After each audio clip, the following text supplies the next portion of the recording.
Welcome back to Following Know It On, a Stormlight podcast.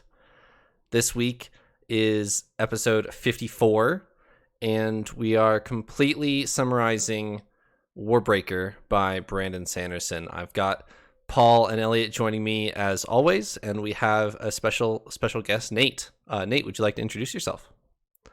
Hi, everybody. I'm Nate. I have read a lot of the Cosmere. I've read probably one book or story from each of Sanderson's worlds, and I'm very excited to dive in and talk about Warbreaker and what makes Warbreaker's magic system the best magic system. Okay. Yeah. Bold statement. I don't agree, but we'll talk. We can talk about it here in a second.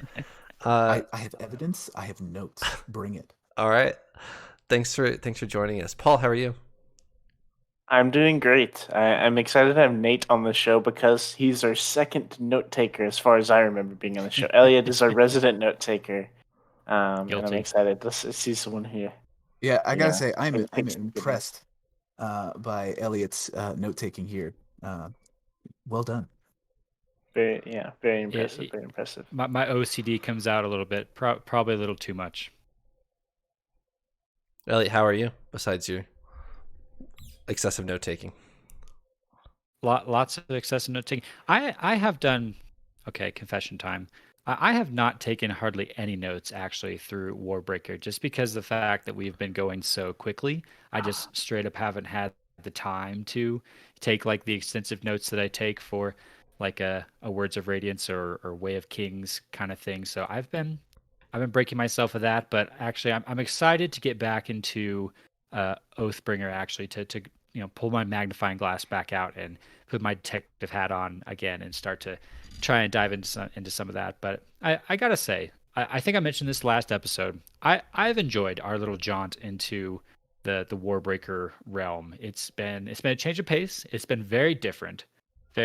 Not just the pace, but the story, the characters, the style, the themes, all very different. But it was a nice change.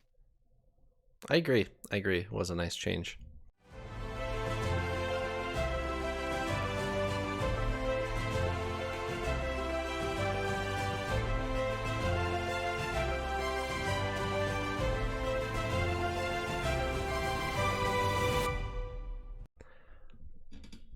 We can go ahead and get started on our episode here. Elliot, I'm going to throw it right back at you to start us off. Can you give us your overall score of how you would rate this on on a rating website of books? Can you take us through the plot, the characters, world building, theme, and point of view of Warbreaker? Sure. So with the categories that you spelled out for us, first one being the plot, I went ahead and scored Warbreaker as a 7 out of 10 on plot. I enjoyed it. I think the story we got was unique, and it was engaging at times. I think there were elements of the story that I didn't quite like as much. I think it took a bit of a darker turn at times than I enjoy reading. It also delved into some things that weren't quite as, I don't know, interesting for me. The whole like political intrigue and stuff like that. But still a solid 7. It was still very good. Still very good. Characters, second one. I actually gave it a 7 out of 10 again on characters. There's definitely some good characters in these stories. We talked last week about Lightsong quite a bit. I enjoyed his character arc and his interactions with Larimar and the way that the characters really developed. I thought that was maybe a highlight of this book for me, honestly, was our characters went on very big journeys. I don't know how to describe that better than like the characters that where we first met them are very, very different from the characters where we leave them by the end of the story. So that arc of development I think was good. There were some characters, Bluefingers, that weren't maybe as fleshed out as they could have been. There were some characters that I didn't really like. I mean, like Denth. I mean, you're not supposed to like Denth. He's a villain, right? But right. There are a few things that bothered me about his character and the rest of them. So a few points off for characters, but still 7 out of 10. World building, the next category there, world building. I went for an 8 out of 10. I think a lot of what Sanderson does well in the Stormlight archives. He does well again here in that it's a very interesting atmosphere. It's a very engaging people groups and religions and things like that. I do wish, and I think I critique Sanderson in Stormlight a little bit for this as well. I wish he would maybe flesh out some of like the scenery a little bit more. I wish I'm missing a bit of like some of that descriptive, like tell me what this world looks like. We get a lot of descriptions of what Halandrin, that's not the city, is it? What Tetelir is the city? Tetelir is like we get all descriptions of all the colors, which is great. We get descriptions of like the bay and that it's surrounded by jungle, but I still felt like I was missing a little bit of like tell me what the characters are seeing in a scene by scene basis. So a little more of that would have brought it to the top for me. But 8 out of 10 there. Theme, this one I took it to the lowest score. I gave it a 6 out of 10. I liked the journeys that our characters went on. I liked the theme coming out of this as characters learning about themselves and learning that maybe they don't have the whole perspective, or maybe they think they believe one thing, but when they see the way reality is, that maybe challenges their beliefs a little bit. And I really like that exploration in this book. A lot of what I think docked it for here was just we didn't quite get the epic like hero's journey, if you will. There was lots of graying between good and evil, and you weren't really sure who the good guys were. You weren't really sure who to root for. You weren't really quite sure what the story was telling you at times, and so that kind of knocks it down for a little bit for me on the theme. But 6 out of 10. Last one. Point of view. This one I always struggle on a little bit, but I went ahead and gave it an 8 out of 10. Real similar to his writing style in the other books I thought that we've read, Stormlight Archives, and that Sanderson is very engaging. His writing is very interesting. It hooks you in. It makes you want to read more. You're learning a lot, which is great. He leaves a lot kind of unexplained, which in this story I thought was fine, actually. I think coming into it knowing that it was a standalone book actually helps. I just kind of accepted from the page one that, you know what, there's going to be things that are not explained in this book, and that's fine. And so when there's stuff that's not explained, I was fine with that. But yeah, still poor way to sum it up there, but 8 out of 10. Point of view total, if I'm doing my math right, is 36 out of 50. Cool. Thanks.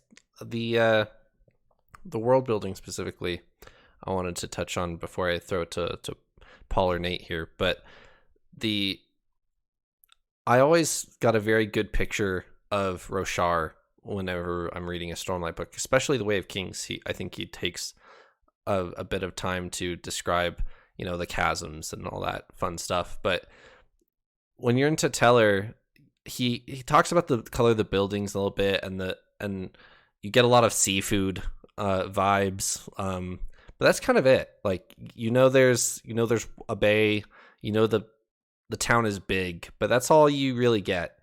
I would have been a much bigger fan to know more about like the planet that we're on, as opposed to, the characters. But there's only so much room in the book, so very true. Nate, we'll go to you.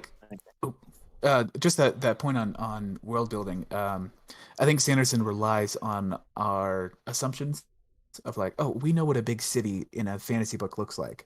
Right. So it's just like, it's one of those. And then our mind instantly fills in something. Whatever that might be, he kind of relies on that. Whether it's good or not, that's up to him. But I think, he kind of relies on that.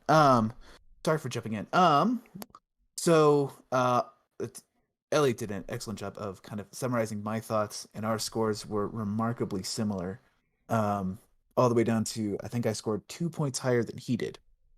Okay. Total. I put in a little more points towards theme, just because I thought, while there wasn't a true overarching theme, there was good elements of the theme in each of our three kind of viewpoint characters. Your Ceres, your Vivenna's, and your Light Songs. They all had natural journeys, and Vivenna is my favorite character out of this book. I'll spoil that for our later discussion. Just because she travels the longest. or travels the farthest from where she started to where she ended. I'm kind of jumping around here. Plot was fine. I liked how long it took. I felt like it definitely took its time, kind of building up not only the falling in love story, but the also building up the resistance story. With Vivenna going and talking to not one group of Illydrians, but two. I thought that was very interesting. Characters. I really so this is the second time I've read through this book, and I really grew to like pretty much everyone on the second read. Because like the first time through a Sanderson book, you're just like, give me all of the secrets that you can, give me all of that lore. Yeah. And then the second time, I was able to kind of relax and kind of go, oh, I really like Lightsong here. Larmar was great, and then Night Song, or not Night Song, Night Blood, the sword really kind of stood out to me. I was like, oh, I get Night Blood now. So that was a good chance. I think that's all of it. I kind of organize my ratings, my personal ratings into tiers of like top tier, high tier, mid tier, and low tier. This is solidly mid tier, and you might be able to talk me into a high tier, but I think I'm going to put Warbreaker as kind of mid tier for Sanderson. I won't reveal where everything else is, not until y'all get to it. But Warbreaker mid tier, good enjoyable thing. Cool. Paul, last thoughts? Yeah. Yeah. So I spoiler, had the lowest overall rating of Warbreaker, 1 point below Trevor's. So I am still claiming that I had the lowest. My highest, kind of by a little bit, was the plot. I really also. I'm hoping I didn't have these mixed up, but I think this is right.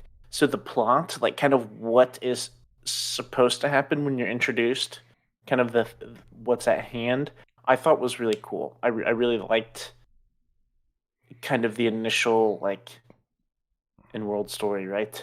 I thought that was really cool. My complaint was more of what actually happened. I didn't enjoy it as much as I felt like I was set up to potentially enjoy it, I guess. Okay. I had characters as a 6 out of 10.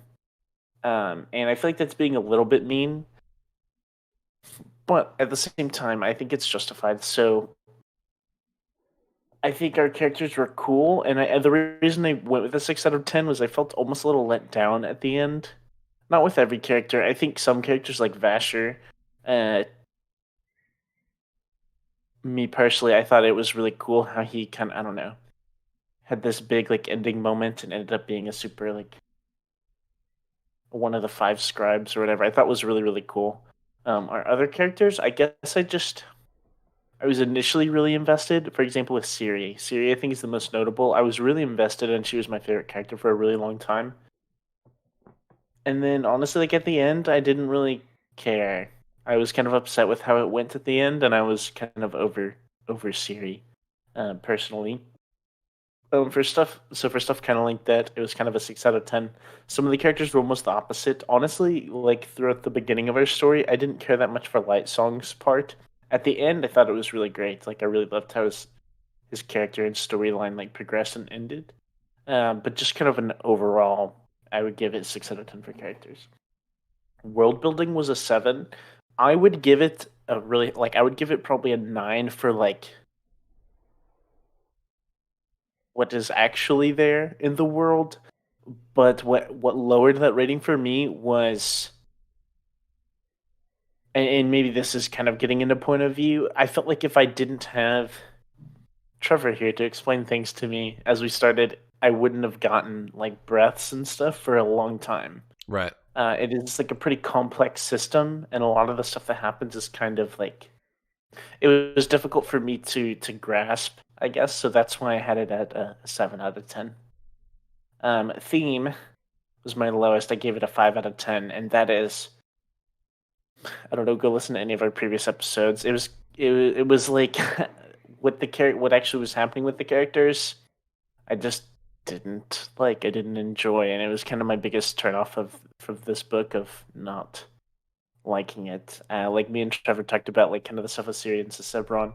We kind of have different like thoughts on why we don't like that, but that's a big example. And then also Vivenna's, I honestly, like, I can't put my finger on why I wasn't that invested in Vivenna's story. Like, if you wrote it down and presented Vivenna's story to me in, like, a paragraph brief, like, summary, I would be like, that sounds really cool. I would really like that. And I just didn't. And I honestly don't know why. I think it was because at the time I was invested in other plot lines that it kind of overshadowed.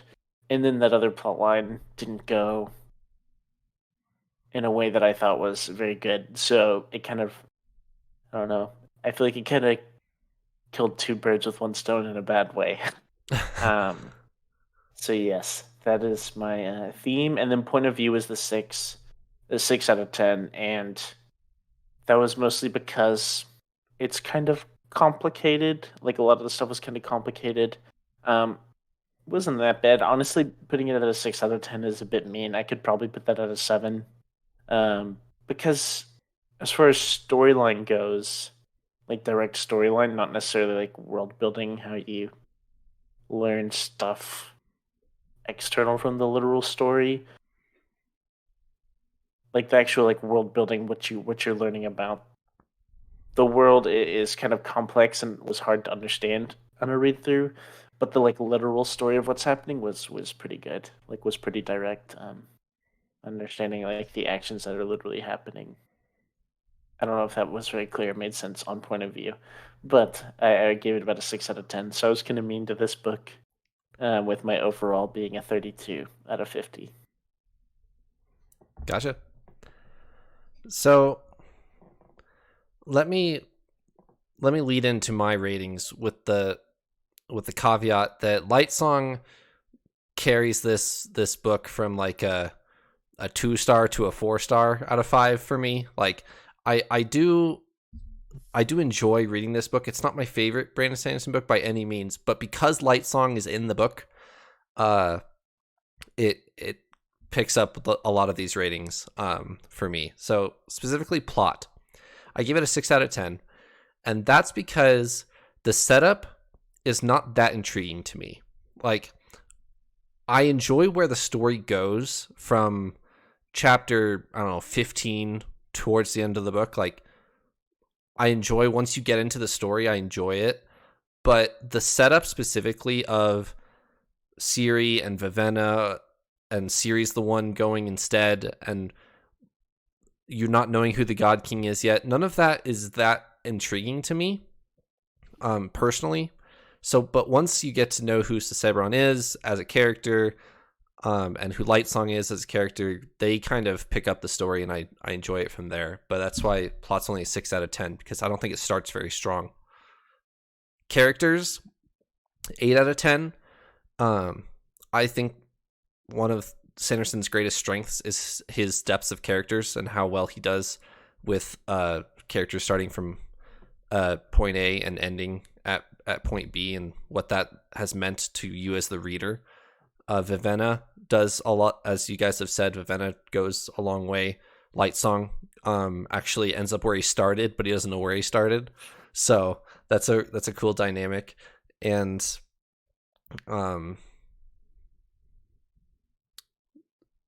there's another that I'm blanking on at the moment. I'll come back to. World building, I gave a 9 out of 10. And I think this is kind of lenient, actually, for this book, because what is there for Nalthis, the planet Nalthis, is very intriguing to me. I'm really interested in this world, but you don't get a lot of it. Like, if we were to spend more time here, I would be a big fan. And I'm really interested in the magic system that he sets up and the planet that he sets up here, but he doesn't give it a lot of time. He puts the characters and story more front stage, which is appropriate for a book one, if it's a series. But as a standalone book right now, I just want to spend more time there, because it's really, like, breaths are really intriguing to me, and the Teteller as a city is really intriguing to me. I just want to spend more time there. So I gave it a 9 out of 10 because he really does hook you, or he hooked me, with what he set up. You just don't get a lot of time as opposed to the characters in the spotlight. Theme. So I was mean with this, and there's a specific reason why, and I give it a 4 out of 10, and that is because Light Song has a really, really cool journey, and Vivenna is fine too, but Ciri and Sesebron, like, I don't think Ciri learned that much. I'm gonna make that argument because she's. And I see you over there, Nate, and you can talk here in a second. But I'm gonna make the argument that Ciri didn't learn that much because she learns to grow into a young woman, and that's like it's good. It's a good story, but I don't think she has a lesson to be learned besides besides not judging Sesebron before she meets him. That's kind of her only theme in my head, at least. That's the argument I'm gonna make. You guys can disprove me here in a second. Let's put a pin in that, and we'll come back to it. Okay, I have thoughts. I'm glad to hear it. Point of view. I did 6 out of 10. It's fine. He's Brandon Sanderson is good as always. It's a 6 out of 10 because it's in comparison to Stormlight in my head. The first book I ever read by Brandon Sanderson was The Way of Kings, which is terribly unfair in my opinion, which is what I started you guys on. But I just bar's too high. The Way of Kings is so good, and so you set the bar here, and then you go and read something that he published the year before he published The Way of Kings, and I just don't like the prose as much as in The Way of Kings. It's not as intriguing to me, and it's not as the narration's not as good. The character dialogue isn't as good in my opinion. So I docked it there just because of his book that he publishes in 2010 is head and shoulders above this one that he publishes in 2009. So 33 out of 50. I did enjoy it a lot more my second read through, this is my second read through, than I did my first one. My first one I genuinely did not enjoy Warbreaker nearly as much as I hoped I would, but this time I did enjoy it. So, all right, Nate, I know you're itching to talk about what I just brought up, so I'm gonna throw it over to you. What did I say wrong? Sorry, I'm scrolling through. I asked my sister. She also loves Sanderson. I turned her on. So your influence is spreading. And I was just checking her notes to see if they applied with mine. But Ciri's theme is about control. At the beginning of the story, she has no control at all. She doesn't have control over her life. She does not have control over her hair. She doesn't even have control over her body. Throughout the series of the book, she realizes how much power that she can seize by just being herself. And she eventually gets control of all of those. She gets control of her situation. She gets control over her body. She decides when she wants to sleep with her husband instead of being forced upon that. And at the end of the book, she also controls her hair as well. Just that simple little change is, and Sanderson showing us that she has gained control. And it's every one of Ciri's decisions is about that, especially once that turn happens where she starts to really like her husband, Sesebron, where she is, how can I control the situation? How can I manipulate the priests? How can I, using blue fingers, what can I control? And by the end of the book, I mean, I would trust her to rule a kingdom through the lessons she learned. Yes, she's going to make mistakes, but she has changed. I don't think you put Ciri at the beginning of the book in charge of a kingdom, but you definitely put Ciri at the end of the book in charge. I think she can rule with Sesebron pretty well. And she's also got a pretty good nose for fools and those who are trying to help her. So she can sniff that out with her advisors. That's my thought on Ciri. It's about control. I think along I really like that concept or that theme of control for Ciri. I hadn't thought about that in those type of words, so that actually helps me a lot kind of think about her arc there. But I think alongside of control, I might add, at least from my read through it, kind of this maturity I think she goes from a very immature to a much more mature character in the end. I think she learns how to think outside of just herself. In the beginning, she's just very impulsive. She's just very, don't tell me what to do. I'll do whatever I want to do kind of character. And then by the end, she realizes, oh, I can actually care about this man that I fell in love with. I can actually care about my people and my kingdom. And I realize that I can do something about that. And I like that as her character journey. I think she does go somewhere. I think I might defend Trevor's take a little bit, and just to say that I felt like that was just very predictable. It was very much her growing up. She's growing up from immature, doesn't have control, to realizing I can make a difference here. I can do something, taking control. Yes, it was a journey. I think I agree with Trevor that she's overshadowed by the other stories, and that it's just not quite as interesting. It's like, okay, she's learning how to be an adult. Back to our other characters who are, having crises of identities, and trying to fight against their destiny, and their destiny, is chasing after them, kind of thing. So, yeah. Fair enough. My sister would be mad if I didn't point this out. But she actually talked about destiny when I asked her, "Hey, what are the themes of this book?" She talked about destiny, and mentioning that everyone is fighting against their destiny and eventually trying to resolve that. I mean, Lightsong, his destiny of being a god, he just straight up doesn't care. Um, Same with Vasher, same with Ravenna, same with Ciri, same with Suzerain. No one is really happy where they are. And they're trying to fight it. And the book is, control and controlling your destiny.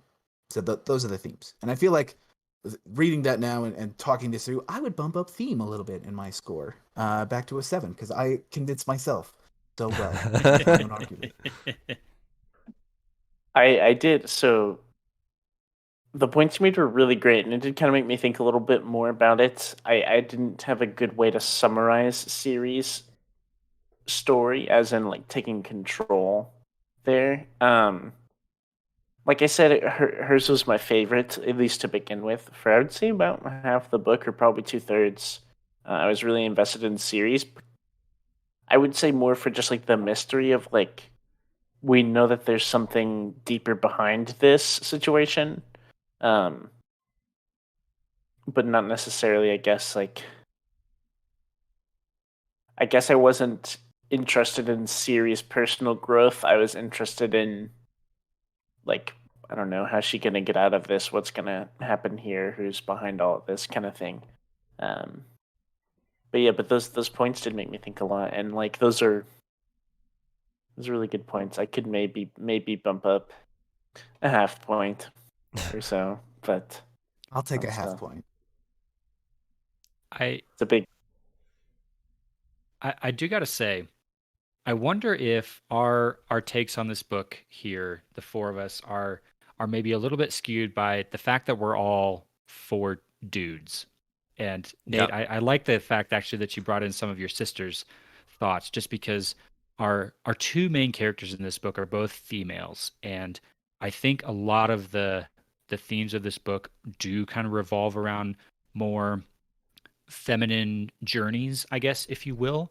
And I was actually just remembering, even in the beginning of the book, in the acknowledgments. I mean, who reads the acknowledgments, right? But I apparently nerd. did, because I remembered it.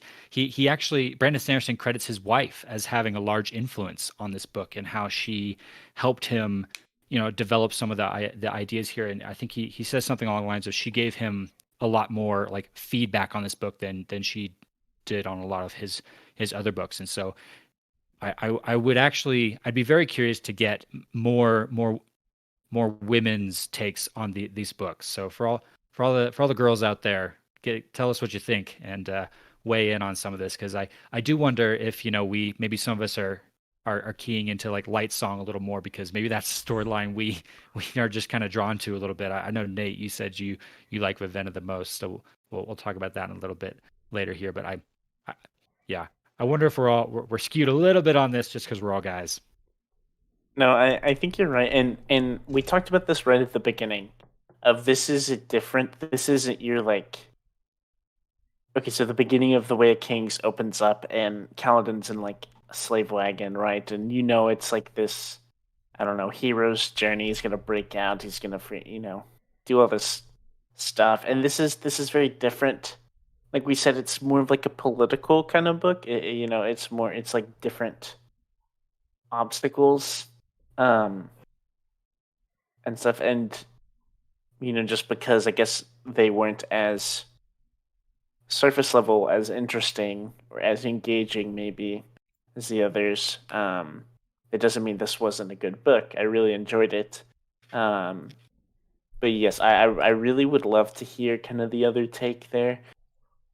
Elliot, I'm glad you brought up the acknowledgement for Warbreaker, because for his non-Cosmere young adult sci-fi books, Skyward and Starsight are the two books so far. There's another one coming out this fall.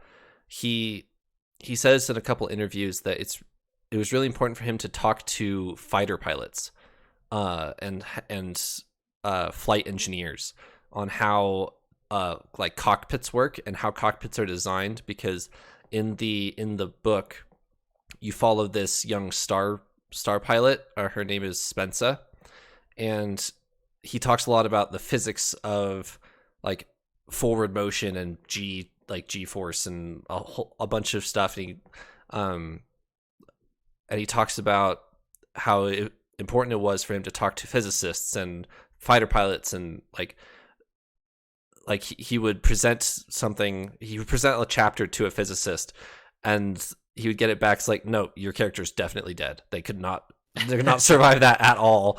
And then he would rewrite it and then give it to him. And they're like, well, your character's now alive, but it's really boring. So how about you try this? And so then he would rewrite it again. And like, so there's some very specific action sequences in that book that he says would not be anywhere near what they are had he not talked to people who knew what they were talking about. So with you saying that he talked to his wife a lot about these two female main characters that he has, he does that a lot with a lot of his different books.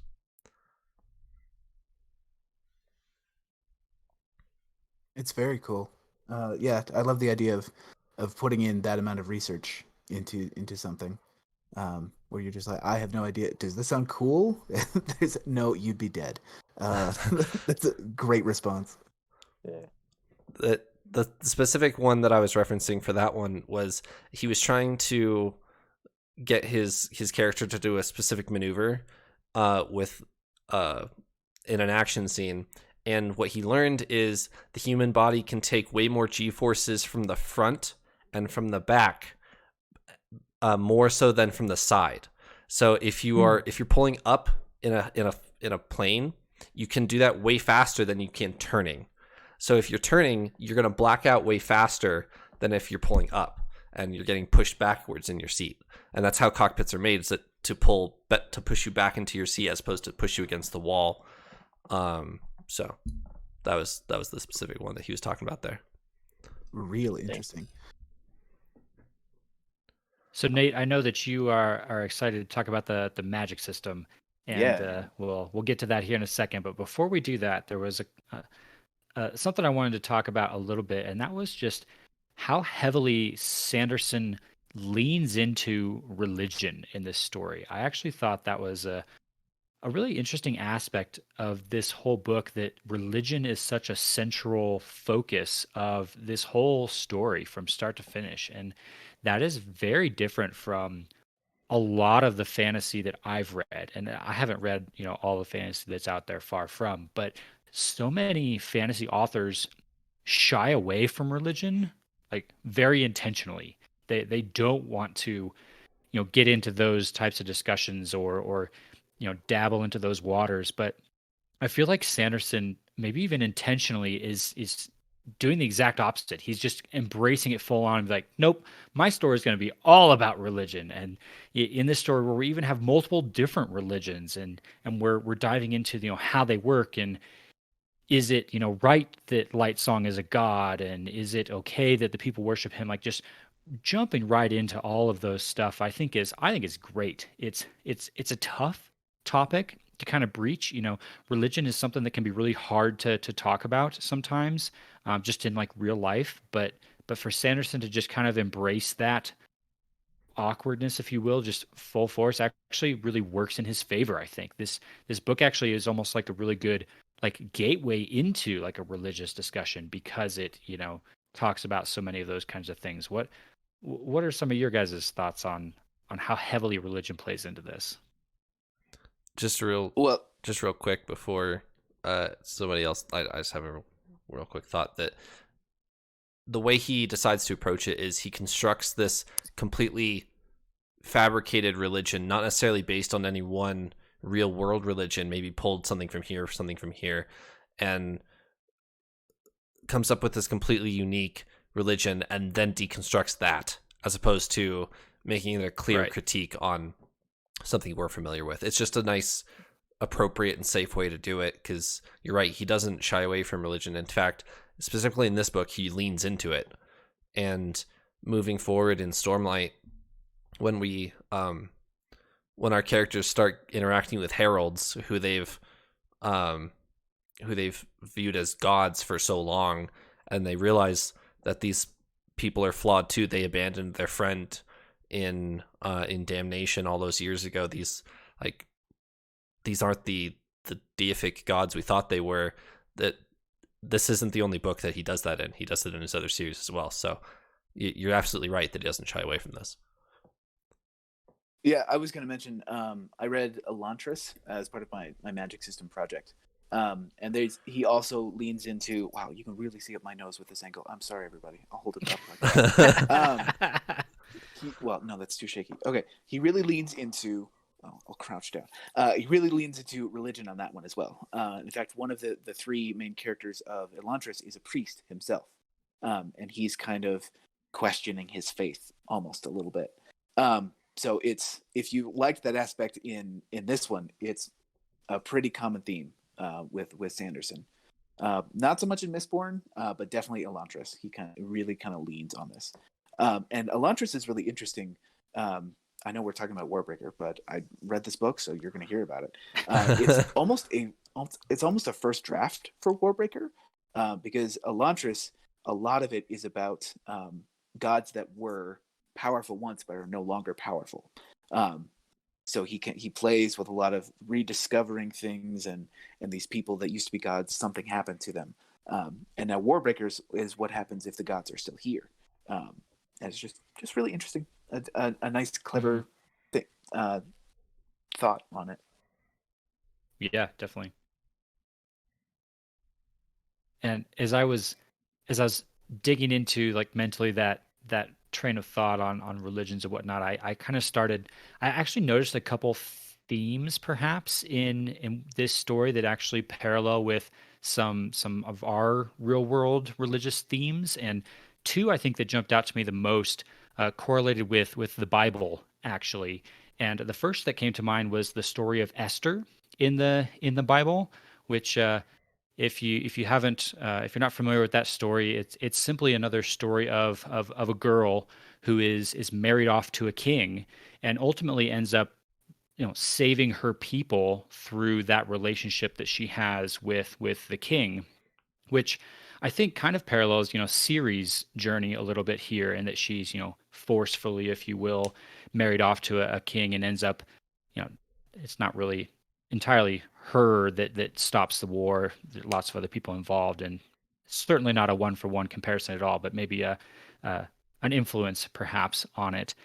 And then actually the second one, I think this has probably been noticed elsewhere and maybe delved into deeper. I may have discovered where Sanderson got the inspiration for this entire story.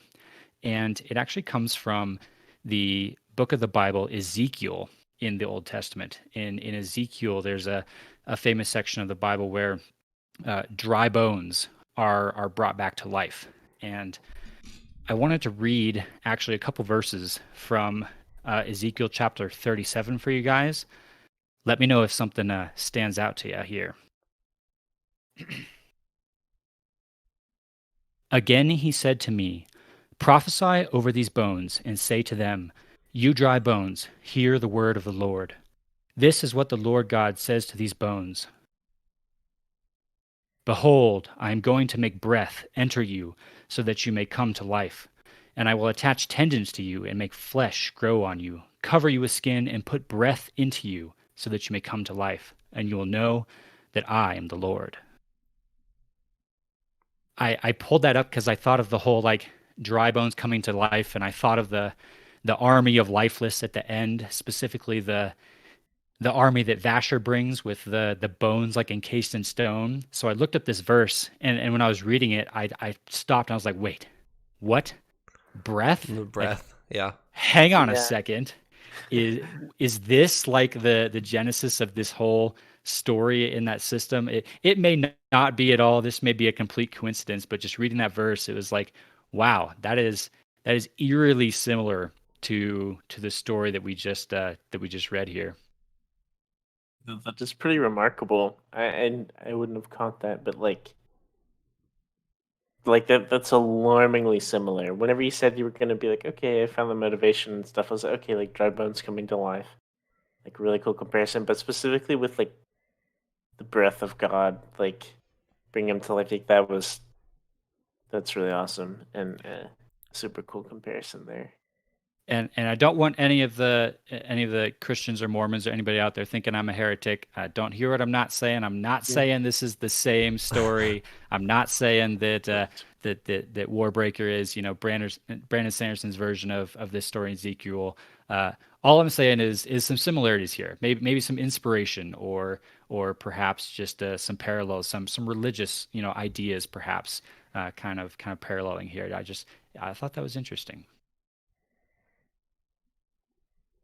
Speaking of breaths, Nate, do you want to take the floor for a bit? Let's do this. Okay, so before I claim that Warbreaker, I'm gonna slouch down again so the top of my head is not cut off. Before I claim that Warbreaker is the best magic system, let me lay out some of the other magic systems. But to bring it down to a thesis, the reason that Warbreaker has the best magic system is because one simple idea: anyone can use magic, and any soul in this system can be powerful. So other magic systems, we've got Stormlight in Stormlight Archive, obviously formed by the Knight's Radiance. Magic in this story is mostly dormant, kind of coming back. It's only available to a few, and you have to like speak words, and you have to be a good person or part of the Knight's Radiant in order to unlock a lot of this. There's some lovely benefits with Stormlight, and you also get a spren, which is kind of fun. It's a really good narrative concern as well, is talking to the spren. And I read a little bit of Oathbringer before I got told I would be here, and you meet some more spren, like converse with other spren, which is really interesting. Sorry for that spoiler. Then we've got Mistborn, where we have Allomancers and I can't start with an F. Ferrochemists. Thank you. I would not have gotten that. Magic is in that world is dependent on metals and metals that you ingest, and then you kind of pull from that. And that one is quite interesting as well, but the potential for magic is limited by the supply of the metals. Now, Sanderson weaves that into the narrative as well with the there's a main part of the first book, at least, is about mining a certain rare metal. So the stock of that metal is hoarded and corrupted by that. And then his other kind of major magic system is Elantris, which involves writing in the air, and you compose written word or written symbols, and then you can do magic from that. The kind of bummer thing about that is, and I've already explained, is Elantris is in a state of decay, and it's really kind of bringing everything back to life. So magic does not figure into the story at all until the last 10% of the book. So it's really kind of unexplored. Now, I have not read The Emperor's Soul, which is inside Arcanum Unbound, so I don't know how much of that magic is Highly explained recommend. there. It's definitely good. Okay, it's on the list, believe me. But as I said, Warbreaker magic, it's the best because it brings beauty into the world. Not only does it enhance you, but it is aesthetically pleasing. to look at. And it's also a very clever way of delineating who has magic and who doesn't. Is the breath and the heightening that you get. It's also very concrete rules. I don't know what the heck is going on with a lot of the Knights Radiant. And I know that Sanderson knows, but he's not telling us right now because he has 8 more books to do so. In this way, Warbreaker is kind of helped by being a solo book that he has to get all of this stuff kind of out in for you to understand. With the other stories, I feel like I didn't quite get the magic as quick. With this breath, I was like, boom, I'm in, instantly there. Everyone has one. You control other things with it. That's really cool. Everyone has a bit of magic, and an awakener can come from anywhere. And this is my personal opinion, but my favorite tropes are always anyone can be powerful. Anyone can be Spider-Man. I much prefer that to the Destiny storylines. For me, that's not as exciting. If you're Harry Potter and you're the chosen one, there's not a whole lot of like leeway with that. But like, if you're Miles Morales and you get bit by a spider, then like you got it, and you have to deal with this power. This magic requires sacrifice.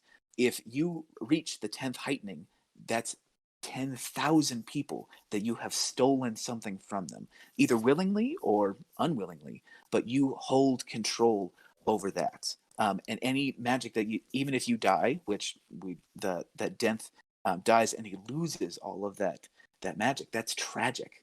That he went through all of that sacrifice and stealing all those people just for it to fade away. There's something really kind of sad about that. I love the concept of drab, of you can lose this magic and you will still have a normal life, but something is missing. There's something that's not quite there. And you could tie this back into like religion a little bit, of just like in our own personal lives. If you don't have that, then there's something missing, and you're going to be more irritable, or you're going to be kind of grouchier. I didn't quite thought that point out. Don't quote me on that. Lifeless. They pose an ethical and moral dilemma, but are also very incredibly useful. And he kind of brings this idea of slavery into this, of not only like people slavery, but like body slavery as well. And that's kind of frightening and a little really morally bankrupt if you think about it. Like the character is cool, which I'm blanking on the name of the lifeless. What's his name? That hangs with. Shoot. Oh, I also forgot, but I know who you're talking about. But okay, we all know who I'm talking about. No, Elliot said it. Claude, yes. Claude's cool as a character, but he was also a person before this, and I'm not sure he gave permission for his body to be used like this. And with this idea of selling your breath in order to get something, society. With just that one decision, I know everything I need to know about this society. It's instantly stratified. The powerful people have breaths. The not powerful people have to learn live without their breaths, or live in this state of constant flux of you getting and not giving away your breaths. I also love the idea of hiding, using like sending your breaths to Venna when she sends the breath to the cloak and she can't be seen. I think that's just a really cool way where she has to not only get rid of her station, get rid of her clothes, but she has to get rid of her being, her inner being, in order to escape and really kind of learn to be a better person. Or not a better person, but definitely survive. I just laid a lot on you, but that's the extent of my notes. Thoughts? Counterpoints? Hey, I have one thought that I've been thinking about for a little while. It's kind of to add on to what you were saying, in that, so Stormlight Archive, for example, if you have a bunch of Stormlight, like it's tied to their currency, right? Which is still kind of the same with breaths. But to lose all your like Stormlight stuff is to lose like your physical wealth. Whereas, like, if you gave up a bunch of breaths, would be like to lose a state of being, and it made me think about how much easier it would be to be greedy with breaths. I feel like, because it wouldn't just be giving up wealth; it would be giving up like levels of understanding, and like levels of like actual physical usable power, like being able to see different colors and like do all this stuff or whatever, to like give that away.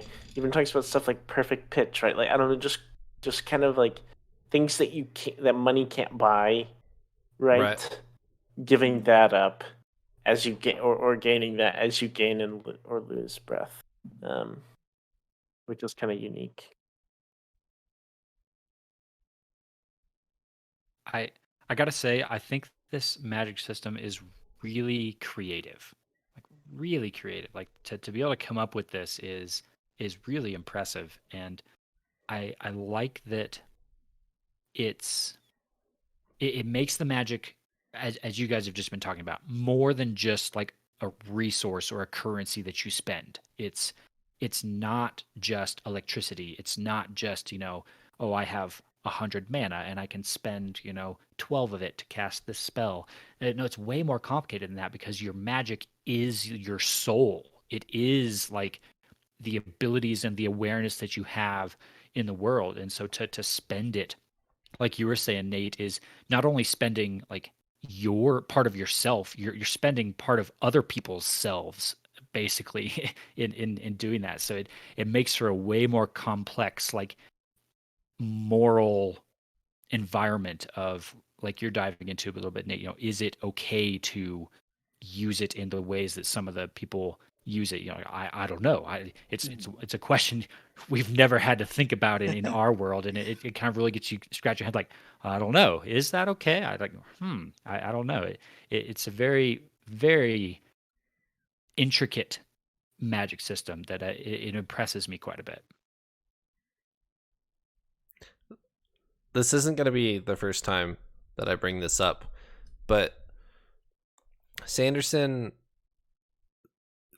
presents a lot of these moral questions based on this magical realm that he's created, but he'll set it up like way far in advance. It's not really applicable in Warbreaker because it's just one book, but in Mistborn, there's a specific one that I'm thinking of where he has this moral dilemma that's in book 3 that you don't realize he's set up way far back in book 1 of this choice that this character needs to make. And I think Brandon Sanderson does a really good job of setting up a scenario that, like Elliot, you were just saying, like, we've never thought about that before because we don't need to, because we don't consume metal on a normal, like, day-to-day basis, or we don't suck other people's breath out of their spine, or whatever you want to say that.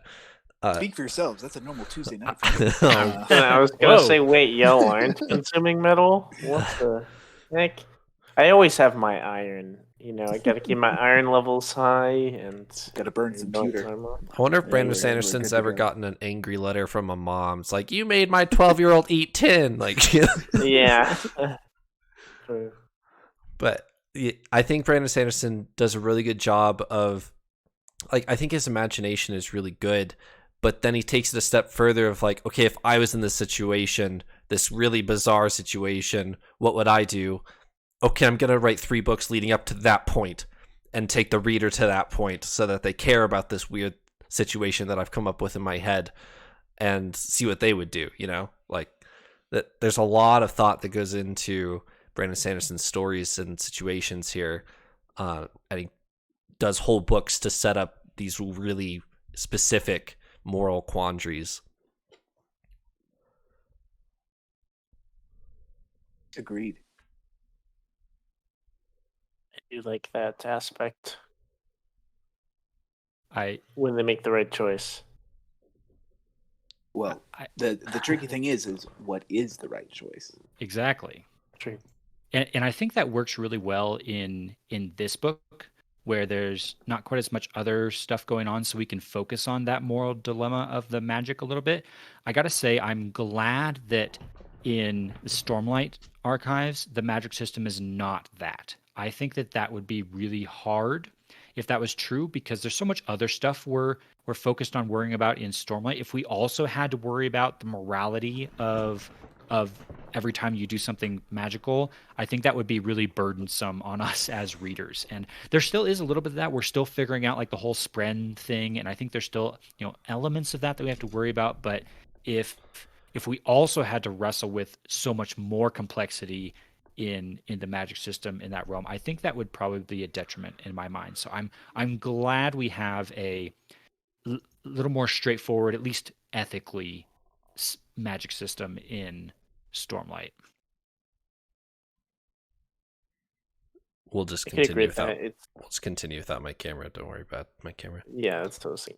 Where'd he go? We'll never know. Fair. Oh wait, are you being a drab right now because you lost your video? You giving away your breath? Yes. No, Should we jump to or go ahead, Paul? Okay.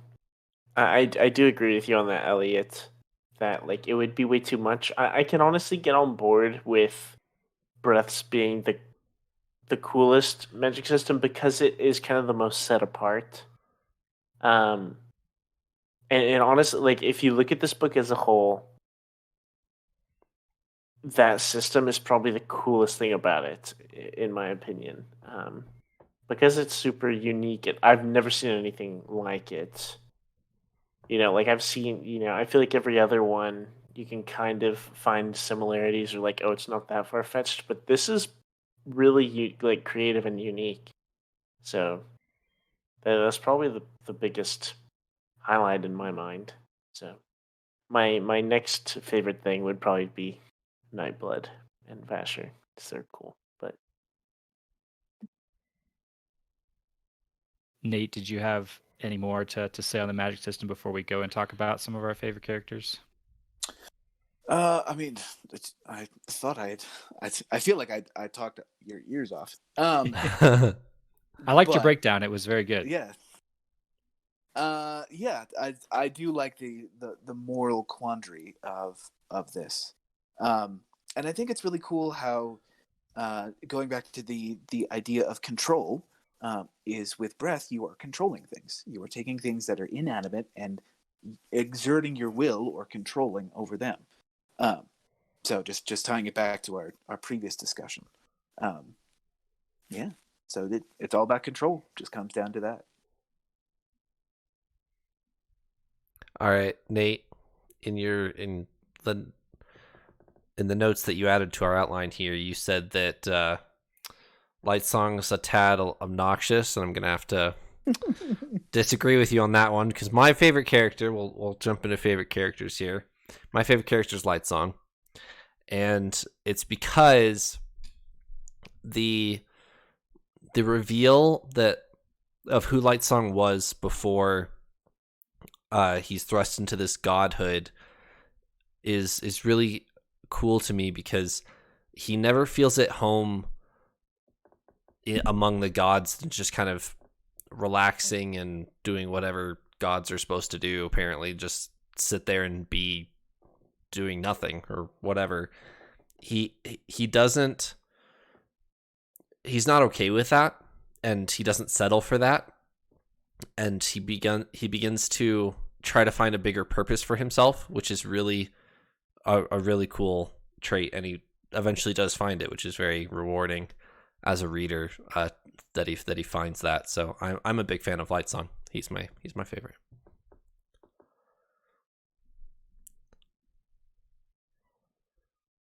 My favorite character, I think I mentioned it before, was Vivenna, just because of the journey that she goes on, and she also ends in a really, really cool, complex, interesting place, where she has to fight internally with herself of what she does with these breaths, that she considers heretical, she considers blasphemous, but she is totally invested in them now.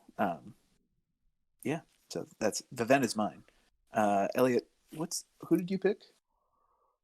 So I actually went a slightly different direction, and I actually picked Lermar as my favorite character. I couldn't really pick any of our main characters really. They all have their their pros and their cons elements I like about them, and I definitely enjoy their journeys. We've talked about that on various characters already, but I think honestly the character I like the most is Larimar, simply because of his devotion to Lightsong and just that whole element of his character. I think I talked about this a little bit already of how much he believes in Lightsong, and getting to watch that is really inspiring for me to watch Lightsong, who doesn't believe in himself, but he has his closest friend who turns out to actually be his brother, who fully believes in him kind of on the outside, and that belief propels him to be able to do what he is meant to do, even though he didn't really believe it himself. And I think that, just on top of I think the banter between Lightsong and Larimar is fantastic through a lot of it. I think some of my favorite scenes are Lightsong adamant that he's not a god, and Larimar completely sure that he is a god, and some of that just dialogue is the best. So Larimar was my homie. I can understand that. He's kind of like the sidekick almost, but like the sensible one, you know. One brief step back, I wanted to talk a little bit about Vivenna. I feel like I haven't given Vivenna any credit throughout our story, and I'm not going to give that much credit, but I did think at the very ending, it was super cool. So there's nothing wrong with Vivenna. There's nothing wrong with Vivenna's story, to preface that. But I think my favorite Vivenna moment was at the very end. I believe it's whenever she sees Ciri, her hair turns like bright gold or yellow or whatever it is to like express joy. And I thought that was actually really cool because she's always shown as like having excellent control over her hair, but it kind of really conveyed that like inexplicable like joy and that inexplicable emotion she felt. I just thought that was really cool, like a well written like little part there to kind of express that emotion at the end of the book. So that's like a neat little Vivenna moment. For my favorite character, they're both their own independent characters, but I lumped them in together, being Vasher and Nightblood. I wanted to just put Nightblood, but then I also wanted to just put Vasher, so I'm cheating and putting both. I think specifically the dynamic between the two is what makes it really, really cool, or what makes each of them really cool. Because I think we've said before, Vasher is kind of this like Strider Aragorn like character. He's kind of like behind the scenes, kind of concealing his true identity or his like godlike identity. He is different in that he's not a particularly nice guy. Like outwardly, he's not very nice to Vivenna or anything like that. But he does like know what's best, and he does what's best. Like he does the right thing. I like in my mind, I just kind of have this thought that he's just like kind of over being cordial with people and stuff, and just kind of gets down to business. And then Nightblood, who I didn't want to put as my standalone favorite character because I feel like he's not quite deep enough, and I say that because we talked about this before. Like, is Nightblood a shard blade, or is Nightblood just a sword that's filled with a ton of like a million breaths, you know? And I think he is just filled with breaths, and so I feel like that kind of like lowered him a little bit on the like Sprins seem to be pretty free thinking for the most part. They don't think like a person, but they, are complex. They kind of have emotions, I guess, and I don't know, a lot of personality. Whereas Nightblood is more simplified. He's like, let's kill evil on autopilot. Same energy as the I am a stick, except he's a sword that kills evil rather than being a stick. But his whole like he needs Vasher to like balance him out, or Vasher's like one of the few people who could probably like wield him. One, because of amount of breaths it takes to wield Nightblood, and two, like if you let Nightblood in control, then like I think good things would not happen. So it kind of has to be reeled in a bit. But I thought they were super exciting, and I would say throughout the story, it was the most consistent character in my mind of like being cool and mysterious and entertaining, but also the other. I don't want to say he's my favorite because the other storylines let me down, but that's kind of the case almost. And I honestly feel a little bit sad saying that because it's not entirely true. Because Vasher was definitely a front runner the whole time. But yes, he was very cool, and I really liked the reveal at the end of him being one of the 5 scribes and a god and all that. That was more surprising to me than I would say most of the reveals or the other reveals in their book. All right. Question for you guys. I want a one-word answer from each of you, and then we'll talk about it a little bit further. Is the book too long? Nate first. No. Elliot? Yes. Paul?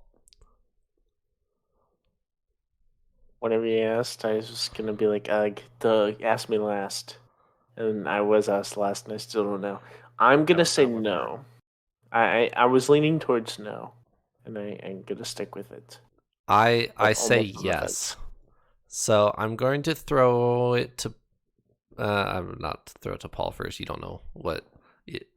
Elliot. I'm torn. Elliot seems the most opinionated here, so I'll throw it to Elliot first. Yes, I think the book is too long. I think that in the case of like Way of Kings, Words of Radiance, the length of the book is part of the journey. It's long, and it's long on purpose. It's meant to be that way. You need to be that invested in your characters. You need to know what they've been through for it to matter. In Warbreaker, now I'll definitely acknowledge that Warbreaker is half the length of a Way of Kings or a Words of Radiance. I think it's still a little too long. I think that there were sections where I guess I'll say I felt like that was not the point of this story. I did not need to be as invested in all of the nitty gritty details of these characters like I need to be with Kaladin and I need to be with Shallan. And I felt like the journey that our characters went on, I think I still could have appreciated that with less of the in between details. I think probably Siri being the standout one. I think there were a lot of Siri chapters that I feel like didn't develop a whole lot of stuff going on. You know, I think there was a lot of light song chapters that felt a bit not necessary, maybe. And I enjoyed them. I still enjoyed all of the chapters that I read, but I think it dragged a little bit for what it was. I think Sanderson could have accomplished the same thing in fewer pages. I want to chime in very shortly and say that the book didn't feel too long to me, but I can agree that there's a lot of stuff that I don't think needed to be in the book in order to get the same effect at the end. And Trevor's not going to like this, but I think Light Song is the biggest culprit there. I honestly think you could introduce Light Song like in chapter like 35 and get the same effect. Like you could introduce him pretty late and have him still be the sacrifice to save Sisebron. Rather than like his storyline leading up to that point, I feel like was not impactful. It was just like, oh, haha, funny guy. Like I don't know, I didn't think it was that good or that impactful. So that would have been my first thing to be like, okay, you could cut this out. So, anyways, I will say on Light Song, the reason I found him just a tad annoying is it's tough to do a character who doesn't want anything. That's kind of a rough thing to accomplish. The mystery of him striving to figure out what is, what he wants, that evolves throughout the book, and it's better. Definitely the part that I love Light Song the most is when he's juggling. Apparently I'm good on juggling, not good at pottery. That was peak Light Song for me. But yeah, definitely some of his early chapters I felt like didn't really move the story forward or didn't accomplish his journey much. But I'm going to say that no, Warbreaker is a tad too short, and specifically the ending. I put in the notes that I would have loved a check-in on Idris because what happened with the army? Sanderson did confirm that the big army that Zuzbrand sent did stop that army with just a couple casualties, and they were marching on their way back. But I would have loved to read that in the book and not have to track it down via a word of Brandon. Other than that, I thought that the stories, the characters themselves were there. And then I also theorized that like maybe the gods with Lightsong was almost intentional, because we're kind of setting the point that they don't really do anything all their lives. Yeah. All their days are just filled with games and talking endlessly about stuff, but not actually doing anything with it, and kind of putting us in that mindset. It might be a cop out as like it was bad because it was supposed to be bad, but whatever it ends up. I really agree with the ending there, because it's like, okay, so the book is Warbreaker.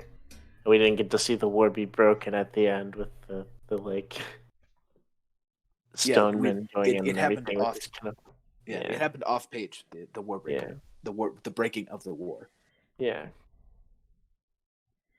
I will say that the ending of the book is the strong suit for the book, along with the majority of Sanderson books. That the beginning of the book does not really do it for me. I enjoy the Lightsong journey specifically, but that's specifically because of the ending and how Lightsong ends his journey. It's really a really good, definitely the highlight of the book for me. So, And one last thing I want to say about the length of it is back to what Elliot was saying, and I agree, and I've been in this mindset of like looking at every little detail and every little thing that happens as important, because it's going to come up later. Every little world building tool and things like that important because it's going to come back later. I had some complaints when we were starting The Way of Kings that it was too long. There were too many Shalon chapters that I deemed unimportant, if we want to think back to that. And it ended up like we were able to look back and be like, oh, haha, you said that was unimportant. Well, look at it now. Look at this information we learned then, and it's being applied now. And I feel like we're not really going to have that unless there's a Warbreaker 2 and there's more significant stuff. But I'm just gonna make the jump that a lot of the details and stuff aren't important, or aren't going to come back to be super important. So I'll reveal my my digging around the wiki. Sanderson has said that the next book, if there was to be a next book, it's kind of shifted down the list of priorities, would be called Nightblood, and it would follow Vivenna and Vasher as they go do the thing that they talked about at the end of this book, where they were going to go fight the twin civilizations. Which I was like, okay, sign me up, please. More of them running around, learning to master breaths with Nightblood. I am in. And he may come back, that he may not. We'll see. I mean, he might just drag those characters into Stormlight. So we'll see how that goes. Question for you guys on that real quick, actually. Did you guys get a vibe at the end that Vivenna and Vasher are headed towards something romantic? Question. I hate this question. So, good question, because the couple name. I'm gonna follow it up with a second one. So I know you're wondering about this. What the couple name is for Vivenna and Vasher is. So Vivasher. it is Vivasher. So there you go. That's your couple name for this couple. So yes, is that the consensus? Yes, there's some romantic something going on there. You're not alone. Absolutely not. That a lot of people assume that there's romance there. Okay, so question 2. Aren't they related? And I ask this because in our reveal there at the end, there's mention about how the royal blood that the family in Idris has, so Vivenna with like her hair color, comes from the returned blood that was started by the original God King, who is Vasher. So isn't Vivenna his descendant? I think Vasher's whole secret deal was the thing that I had the most questions about, that I assume will get touched on later. So I give a big old shrug. Well, I guess maybe. Yeah, Maybe. I don't actually know off the top of my head. And this may be one of those like Aragorn and Arwen things where they're related too. It's just like 37 generations apart, so it's fine.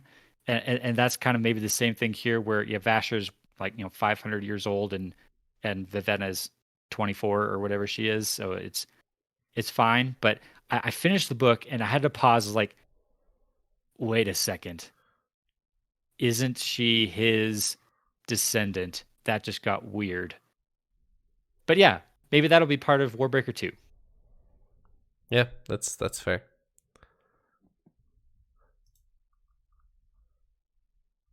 I agree. Thank you, Paul. All right. Do we have any favorite quotes, any favorite moments from Warbreaker? I love the part where Lightsong writes out the conversation that he and Blush Reaver are going to have, just hands her the script and just read through that. Okay, we got that out of the way. Now let's move forward. I enjoyed that very much. I had tagged one quote, but honestly, I don't even know if I want to pull it up in the interest of time here, because honestly, there were not very many quotables in this book, to be honest. There were lots of good little quips, lots of good, funny little one-liners, but they don't really make sense as quotes. Like when you take them out of context, it loses something.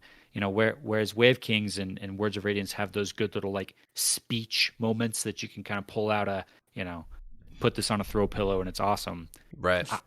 There weren't really that many of those, if any, in this book. I felt like that all the like good moments I could think of that I wanted to quote are like 4 pages long, and you can't really pull out like a one quotable bit out of it. So there's segments that I really like. I really like Vivenna's like identity crisis that she goes through as she's figuring out that she's not who she thinks she was. I love all the Light Song and Larimar dialogues, but I don't know. Not a lot of quotes, actually. Yeah, I would say I have specific moments I liked in the book, but not specific quotes off the top of my head. I guess one of my specific moments is whenever Vivenna and Sisebron, that would have been a plot twist. When Ciri and Sisebron begin to communicate with each other, and we kind of find out that Sisebron's almost like a child in like, I don't know. I thought that was really like partly funny and partly like really interesting, and that kind of tied into the whole like, okay, there's got to be something going on behind the scenes here. Thing like, what's going on? Finding out that this is Sisebron is like got the world understanding of like a 7-year-old.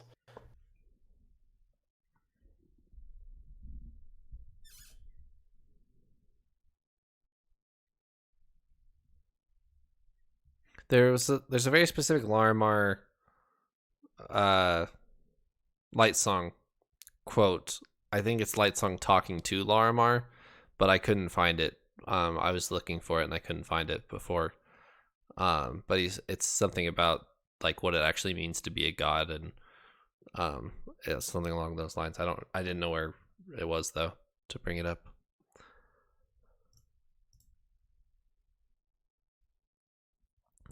Alrighty. We are a Stormlight podcast. This was not a Stormlight book. Give me your craziest theories on how and why we can tie this to Stormlight. Paul might have topped us from the top. Yeah. I was gonna say, if we went craziest theories, I think I've been there. But I'll think for a second. I can come up with something good. I'll start us off then while you're thinking, Paul.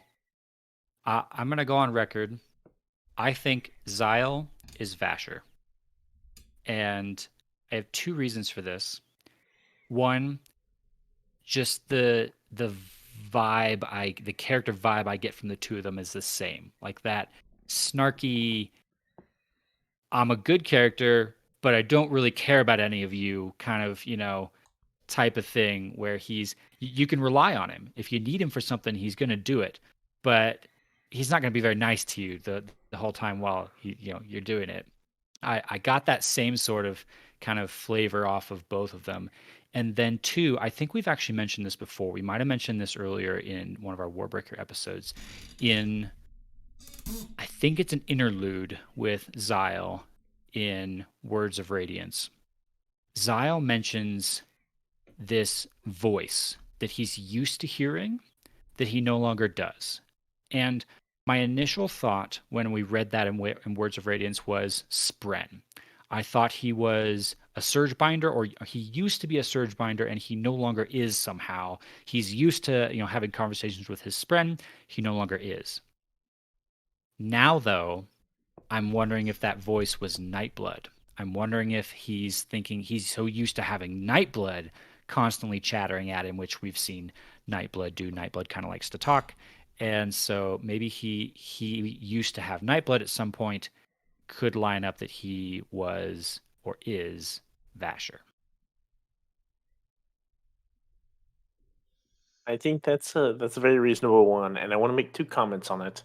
One, assuming that's true, I think that's extremely awesome because whenever I think of Xyle, if we didn't make these comparisons, I would consider Xyle a pretty minor character. Yep. Like, he gets some dialogue, but you kind of think of him as just the one to, like, I don't know, teaches the guys, the bridge men, how to use a shard blade. Just kind of the, like, head general there, but nothing past that. But that would be a really cool way to tie him into being a really big deal. I think that's super, super cool. 2, I think that would kind of explain. So hypothetically, if that's the case, then I would say Vasher brings Nightblood over to Roshar, and then somehow loses him to the Skybreaker guy. Yeah. My other one of my bold predictions, which I could very easily be debunked, I think, is Vasher is the Skybreaker Herald, but I don't think that's it. But I thought about that. That was like just an instant reach. I will say on a very slight spoiler, you will be seeing the Skybreaker Herald very soon. Very exciting. Sooner than you might wish to see him. Let's go.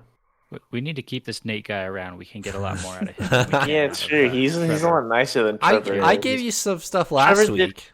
You yes, did. and how long have we waited? A year? A year. Oh, literally a year. One year. We've had like an hour with Nate, and he's already helped us out. I Trevor. enjoy teasing things out. Isn't it fun, Nate? Isn't it? Oh, it's so fun. Oh yeah. It's not that So- fun. Okay, it's not that Well, fun. just wait. It's lovely. All right. I'm gonna tease something else here and see if I can get reactions from you guys.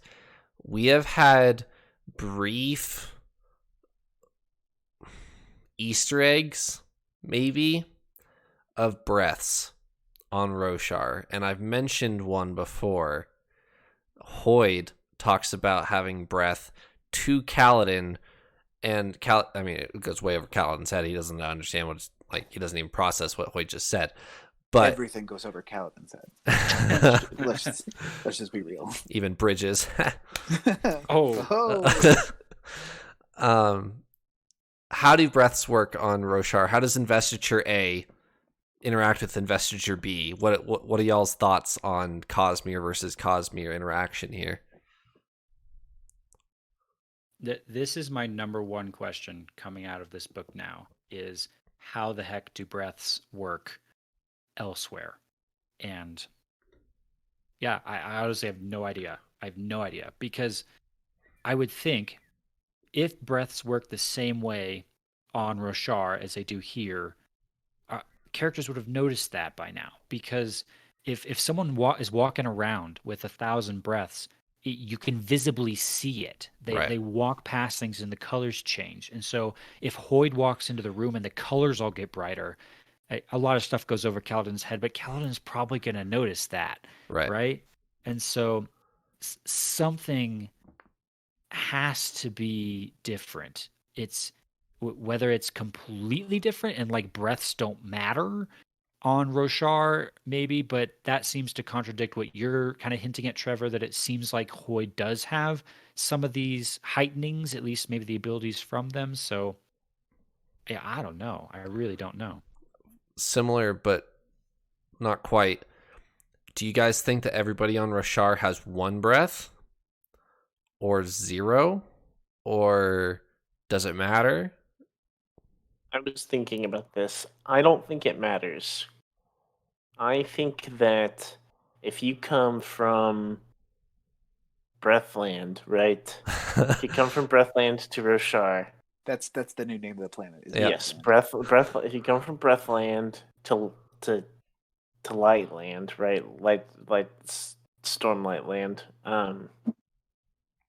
Like maybe you internally have the understanding. So I'm assuming the thing Trevor was alluding to was we talked about it before. Hoyd kind of references having like perfect pitch at one point, which we had established as like a heightening thing. And with that, it'd be like something that Hoyd himself has. But I'm assuming, I'm assuming if like Sesebron or someone went to Roshar, he wouldn't just be like glowing or beaming and stuff like that. I'm also assuming that people on Roshar don't have a breath, and that doesn't matter. That's not like what makes your humanity. Just because I feel like that would be way too big of a deal to put into Roshar, because then it's like the whole okay, breaths are a thing. Insert ethical dilemma that Eliot mentioned before about being a problem for the story, like making it too like difficult almost.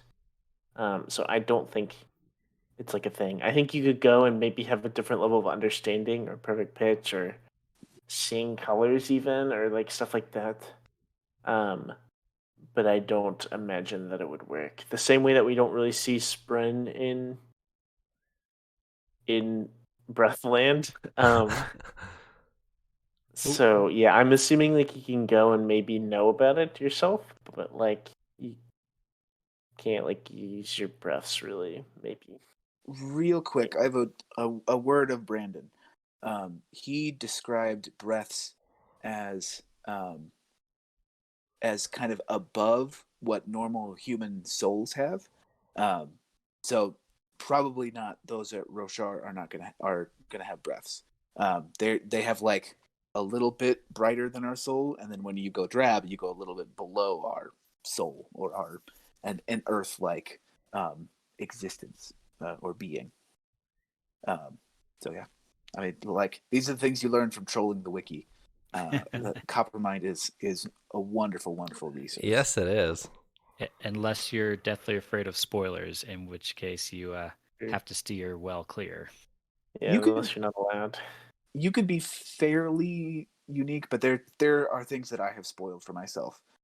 Researching that, I went, oh man, and then you have to do the thing where you're like, forget I read that. Okay, we're good. Yeah. Paul, as you were talking, I was actually formulating a bit of an idea on this breath thing on Roshar. I wonder if perhaps breaths are a thing on Roshar. Like people can have different levels of breath, but they don't interact with the world in the same way they do in Breathland. What was the Nalthis. Nalthis, thank you. Yeah, Breathland. But what if like when you leave Nalthis or when you enter Roshar, kind of the breath that you have is kind of just like locked in for a little bit. Like it's not a spendable resource on Roshar. It's something you can have. It's something that maybe everyone has, and it can still bestow those heightenings. But maybe it's not. It doesn't interact with the Roshar world the way like Stormlight does, and so like Hoyd can have a lot of breaths, but it just doesn't really mean much. He can't spend it on Roshar. He can't awaken things. He just maybe still has the abilities, perhaps. I don't know. Just brainstorming.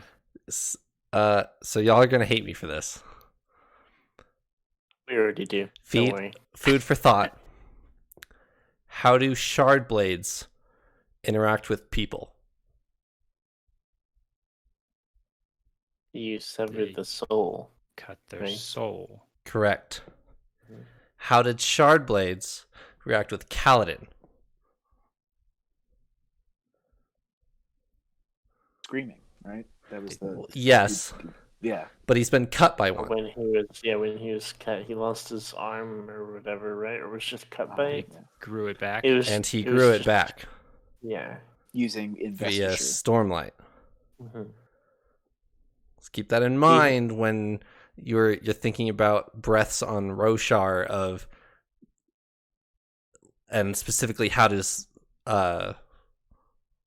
shard blades interact with the human body as opposed to something inanimate. Just food. So I told you you'd hate me, Paul. I'm sorry. No, I don't hate you. I don't know that I fully understand, I'll be honest. So this means that I'm getting two things, and I think I'm very, very, very, very wrong on both. I can't tell if you're trying to say that Kaladin has some external power, aka maybe he has a lot of breaths and a big heightening or something like that he's kind of above, like that, right? Because if that's the case, then it's obvious that Kaladin is Sesebron. But anyways, Clearly. Clearly. But the other side of that is like, I mean, I would chalk it up to be like, oh, he has Syl who gives him some kind of special sprint protection, and we don't need to worry about breaths. Paul, So, I think this is clearly a red herring that has been thrown in front of think us. so, I too. think I we don't just think need there's to anything. ignore our facetious host. I think so. He did give away the detail that Kaladin is Sesebron, Yeah, which sorry. is kind of cool. But yes, you're right. Like it's not that deep. Like that doesn't impact the story having Sesebron as Kaladin. But I'm glad I didn't ruin anything for you. Yeah. But okay, good. Yeah. Thank you for catching that, Elliot, because I would have ran down that rabbit trail. So Nice try, Trevor. Nice try. you know, you gotta throw some random ones out there. You know. So, Elliot, you have a question on here. How does a person think travel from the world of Warbreaker to Roshar? I will tell you the answer is not in this book. I believe I found the answer in Elantris or Elantris. Trevor, if you can confirm that. There was a thing added that kind of directly shows how they travel. So the answer is in Elantris, but the Okay. answer is also in Mistborn. Oh, okay. Mistborn Secret History, which is between Era 1 and Era 2. It's a novella. Mm-hmm. So there's And I was told not to read that until I read Era 1 or until I finish Era 1. correct. Cool. if you asked me what my guess was going to be, I was going to assume it was on the same tier as the Oathgate. Something like that, that it's some kind of portal you put your Shardblade in, or your breaths in, or insert magic system here, and you travel from Breathland to Lightland to Airland, where you write in the air, all the different to Stone Land, there's to Metal Land, Sandland with and Metal Land, White Sand. Yes, exactly. However, if you are smart, there is enough in Oathbringer for you to figure it out. There is enough there where you can put 2 and 2 together and figure out how to get to Roshar from Nalthis. Good thing I'm super smart. There are even some pieces in Words of Radiance as well. Oh, sure. Yeah. You just don't have the context for it. Right. Yeah. You see that and go, oh, okay. So keep that in mind. Challenge accepted. I will say also, so the only other comment I want to make about breaths being in Roshar is, I imagine if we went back and reread what we've read so far, maybe we would see something like Yeah. it's probably something that's very subtle because it uses the word breath, and like that hasn't been any kind of notable thing for us up to now. But I could easily see, I don't know, like Yasna, Hoyd, I don't know, characters like that referring to breaths and it just going over our heads. Teravangian, maybe. Yeah, totally. Yeah. I agree. Mhm. I've done this already. There's been times I've been Maybe going back even, and like, looking No, through no, Way of that's Kings for some notes and stuff, and I read a sentence like, whoa, that means completely different thing to me now that I've read, Words of Radiance. Mhm. So yeah, I bet you're absolutely right, Paul. If we were to go back and read what we've already read in Stormlight now, there might be some things we would notice. Any predictions before we go into Edge Dancer next week and Oathbringer after that? I already threw out my one prediction, and that was that Zyle is Vasher. That's the one I'm sticking to. I think beyond that, I'll just stick with my predictions coming out of Words of Radiance for going into Oathbreaker. So nothing, or Oathbringer, nothing too new for me. Are we going to see anybody else besides Nightblood and possibly Vasher? This was one of the things spoiled to me. The Hoid. identity. Duh. Yes. I read, Correct. oh no! We're gonna see Hoyd again. We'll see. I think we will see not Denth, but his little companion, Tonkfa. Was he killed? Did I miss that? He was I think not. we'll see Tonkfa. I believe and he he'll be like. I believe he ran off. away. Yeah. Yes. I think we're gonna see Tonkfa, and he's gonna be one of the. Goodness, it's been a while. What's the whole criminal organization that Shalon is trying to The Ghostbloods. The Ghostbloods. Yeah, he's gonna be like a Ghostbloods guy. Yeah. I Okay. like that. I like that. Okay. Someone you wouldn't fully expect, but has been around, So. Alrighty. With that, we shall conclude our Warbreaker stint. Next week we'll be heading back to Edge Dancer and back to Roshar. We'll be doing the entirety of Edge Dancer next week, and we'll be starting Oathbringer after that. Thank you for joining me, as always, Paul and Eliot, and thank you for joining me on this episode, Nate. It's a pleasure to have you. Pleasure to be here. I felt welcomed, even with the technical problems. See if you can spot them all, audience. They're somewhere. Yeah, we had a plethora tonight. Farewell. Bye-bye. Happy reading, y'all.